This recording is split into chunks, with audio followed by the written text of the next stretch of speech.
ابھی پاکستان کے خلاف ایک بہت ہی ڈفرنٹ لیول پہ جنگ لڑنے کا فیصلہ کر چکا ہے، جس میں سیاسی اور عالمی سطح پہ ایک بہت بڑی جنگی مہم شروع کر دی ہے بھارت نے۔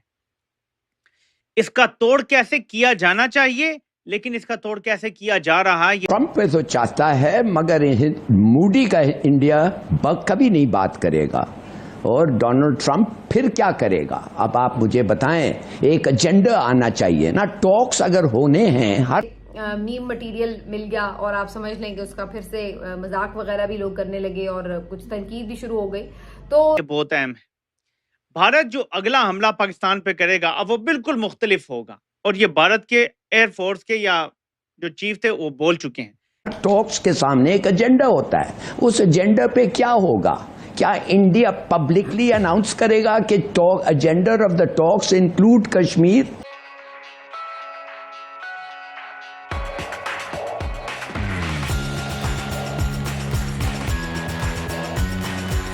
کہ اب یہ حملہ جو ہے وہ سملر طریقے سے نہیں کیا جائے گا، اب بالکل مختلف طریقہ آزمایا جائے گا، اور جو بھارت نے اس بار کیا تھا کہ پاکستان کو آگاہ کر دیا تھا، اب کی بار آگاہ بھی نہیں کیا جائے گا۔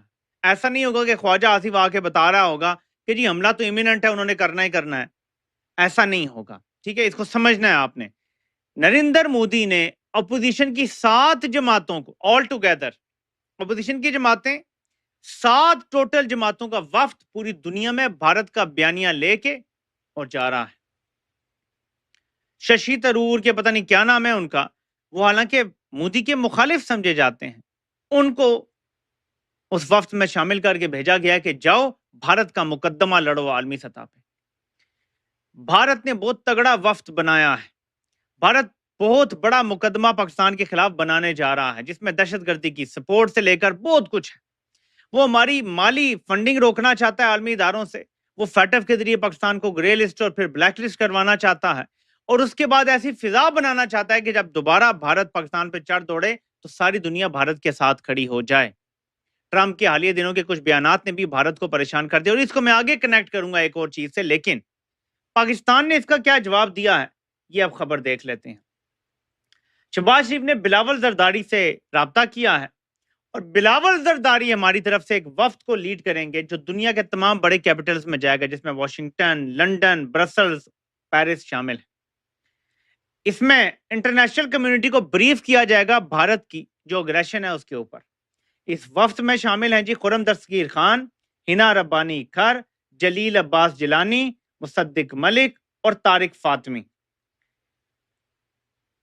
یہ لکھا گیا ہے کہ طارق فاطمی will visit رشیا سیپریٹلی، سو طارق فاطمی شاید alone یہ رشیا بھی جائیں گے سیپریٹلی اس وفد کے علاوہ۔ اب یہ بڑا عجیب و غریب مجھے نظر آ رہا ہے وفد، جس میں بلاول زرداری کو لیڈ دی گئی ہے کہ یہ تم نے جا کے پاکستان کا مقدمہ لڑنا ہے۔ میں آپ کو ایک بات بتانا چاہتا ہوں عالمی سطح پہ، یہاں بات صرف انگریزی بولنے کی نہیں ہے۔ جب آپ برسلز جاتے ہیں، جب آپ پیرس جاتے ہیں، تو وہاں آپ کی انگریزی کا کوئی فائدہ نہیں ہے، ٹھیک ہے؟ وہاں آپ کو ترجمہ کروانا پڑتا ہے، ٹھیک ہے؟ امپورٹنٹ چیز کیا ہے؟ امپورٹنٹ چیز یہ ہے کہ آپ جب بات کریں گے کسی سے کھڑے ہو کر تو آپ کی کریڈیبلٹی کیا ہے؟ کیا آپ کو دیکھ کر کہا جائے گا کہ آپ ایک مینڈیٹ چوری کر کے حکومت بیٹھے ہوئے ہیں اور آپ ان کے نمائندے ہیں، یا آپ واقعی جیت کر آئے ہوئے ہیں؟ بلاول زرداری کا باپ فارم 47 پر صدر بنا بیٹھا ہے۔ خرم دستگیر خان ہار چکا ہے۔ ہنا ربانی کھر کوئی پتہ نہیں کہ ان کی کیا پوزیشن ہے سیاسی طور پہ۔ طارق فاطمی ڈان لیگز میں پہلے زیر عتاب رہ چکے ہیں، تو ان کی پاکستان میں تو کوئی کریڈیبلٹی ویسے بھی نہیں تھی، عالمی سطح پہ بھی کوئی نہیں ہوگی۔ اور جلیل عباس جیلانی صاحب ہیں، میں ان کے بارے میں کچھ خاص کہہ نہیں سکتا، اور مصدق ملک صاحب کے بارے میں۔ یہ وفد انتہائی کمزور ہے اور بھارت کی اگریسو کیمپین کو کاؤنٹر کرنے کے لیے ناکافی ہے۔ انڈیا انڈس واٹرز ٹریٹی یہ وہ کرے گا، اگر وہ کرے تو یہ ہمارے لیے ڈپلومیٹکلی بڑا اچھا ہوگا، اور اس کے معنی ہے کہ امریکہ کی بات انڈیا مان رہا ہے، مگر میں نہیں سمجھتا مودی یہ کر سکتا ہے۔ اور جو جے شنکر نے کہا ہے اپنے تقریر میں، ایک ہی معاملہ ہے جو پاکستان کے ساتھ ڈس کرنا ہے، ایک ہی، اور اس نے یہ کہا ٹرمپ کے تقریر کے بعد، اس نے یہ کہا سیز فائر کے بعد، اور وہ ہے کہ ہم نے ان کو ایک لسٹ دیا ہے ٹیررسٹ کا, ہم ان سے جاننا چاہتے ہیں یہ کب ہمیں واپس ان لوگوں کو ہمیں دیں گے. تو میں آپ کی جو کوشچن ہے اس ریلیونٹ, اگر ان کی بات مانیں. چلیے ہم کہتے ہیں پھر بھی کشمیر کا مسئلہ اس پہ اگر ہوگا تو کیا چیز ہے جو امریکہ کر سکتا ہے انڈیا کو کہ اس کو مجبور کرے کہ وہ چیزیں جو انہوں نے مینشن کیا ہے یہ لسٹ پہ اس پہ بات کریں. کیا وہ ٹریڈ بائیکاٹ؟ ہاں دیکھیے یہ بہت بڑا چیز ہے. میں سمجھتا ہوں کہ اگر یہ ٹریڈ بائیکاٹ ہندوستان کا امریکہ کرے, ٹریڈ بائیکاٹ کا مطلب یہ بھی ہے کہ انویسٹمنٹ نہ آئے. خیال ہے, مائی پرائیویٹ اوپینین یہ ہے کہ اگر یہ وے کریں دونوں کو, پھر بھی انڈیا کا ڈپلومیٹک ڈیفیٹ اتنا ہوگا. مگر پھر یہ ہو سکتا ہے کہ انہوں نے کہا اچھا چلو رکھ لو کشمیر کو ایجنڈا کے لیے, اس پہ 2 منٹ کے لیے ہم بات کرتے ہیں کہ ادھر نہیں بات کریں گے, بعد میں کریں گے, اور چلو آگے بڑھو. یہ بھی ہو سکتا ہے بیکاز انڈیا کے لیے ٹریڈ ایک بڑا ہٹ ہے. اس کے علاوہ تو میرے خیال میں کوئی خاص امریکہ پہ ہے نہیں. امریکہ سے کیا سینکشنز کریں گے ہندوستان کو؟ کبھی نہیں.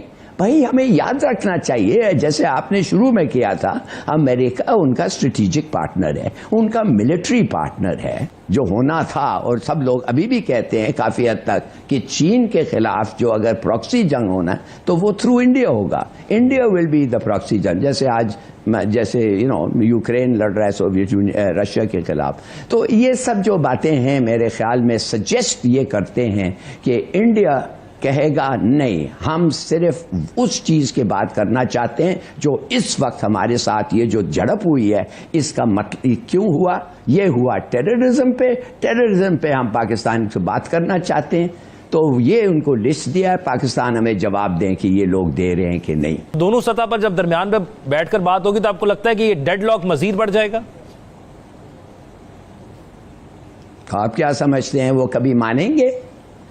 وہ ٹیررزم کے بارے میں, وہ یاداف کے بارے میں کیا کہیں گے؟ وہ کہیں گے یار ہر ملک کے پاس ایک اسپائی ڈویژن ہوتا ہے, چلو وہ اسپائی ہو گیا, تم نے پکڑ لیا, کیا بڑی بات. اور دوسری باتیں یہ سب جھوٹ ہے, ہمیں کچھ نہیں ہے. یہ تو BLA ان کا ہے. بھائی ثبوت لاؤ BLA کے بارے میں, پکڑ کے تو لے آؤ. میں تو کہتا ہوں یونائٹڈ نیشن سیکورٹی کاؤنسل کو لے جانا تھا یہ BLA کا جو چکر ہے, اس لیے it is a threat to world peace. اور چارٹر میں لکھا ہوا ہے anything that is a threat to world peace ہمارے سامنے لا سکتے ہیں.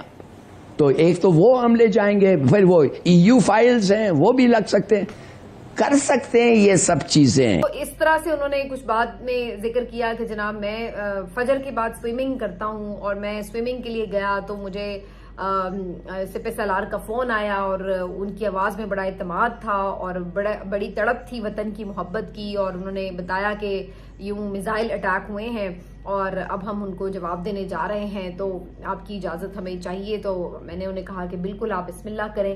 تو اس طرح سے کر کے میں اس بات پہ شک کا اظہار نہیں کری کہ ایسے نہیں ہوا ہوگا, لیکن جو ان کی اس تقریر میں جو انہوں نے ایک مطلب جذباتی سا اس کو ایلیمنٹ دینا ہوتا ہے, تو اس میں وہ کچھ چیزیں جو ہیں وہ بڑی ایسی کہہ جاتے ہیں کہ جو پھر کافی زیادہ ڈسکشن میں آ جاتی ہیں. جیسے مثال کے طور پر ان کا یہ بتانا کہ وہ سوئمنگ کے لیے گئے ہوئے تھے جب انہیں کال آئی, تو اس پہ بڑی اب ظاہر بات ہو رہی ہے کہ جب ملک میں جنگی حالات ہوں, کیونکہ جس دن کا وہ ذکر کر رہے ہیں نور خان ایئر بیس پہ جس دن میزائل گرے تھے, تو وہ تو تقریباً 3را دن تھا جنگ کا, کہ جب انڈیا مسلسل جارحیت کر رہا تھا, تو 3 ایک دن ہو چکے تھے.